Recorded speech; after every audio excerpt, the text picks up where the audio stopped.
Barbie Fortesa isiniwalat na ang buong katotohanan sa hiwalayan nila ni Jack Roberto. Nakakaiyak.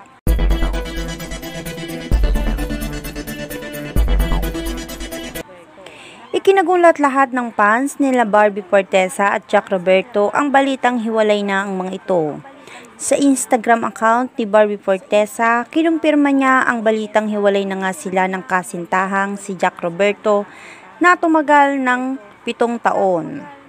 Marami ang naiyak nang kumpirmahin ito mismo ni Barbie. She quote, "Having you in my life was the happiest I had ever been. 7 wonderful years, a lot of ramen and so much love. Your love was exceptional, but sometimes going things fall apart so better things can come together. Beautiful goodbye, Jack. Thank you for loving me the way you did. I am excited for what's to come for the both of us. You take care of yourself. May you find the love you deserve. I hope everyone understanding and I wish you can help us put these matters to rest."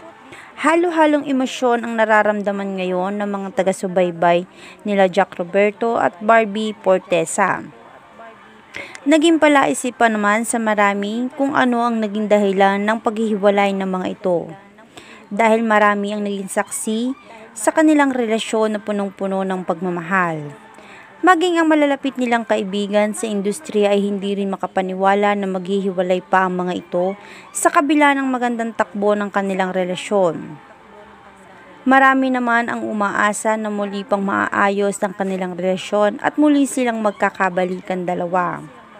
Marami naman ang humanga kay Barbie Fortesa na sa kabila ng masakit na pinagdadaanan niya ngayon ay naging peaceful pa rin ang pamamaalam nito kay Jack Roberto at walang bahid ng paninira. At mas nanaig pa rin dito ang pagmamahal niya para kay Jack at inisip nito ang kapakanan ni Jack Roberto. Na ayon kay Barbie ay sana'y matagpuan nito ang babae na ayon kay Barbie ay deserve nito.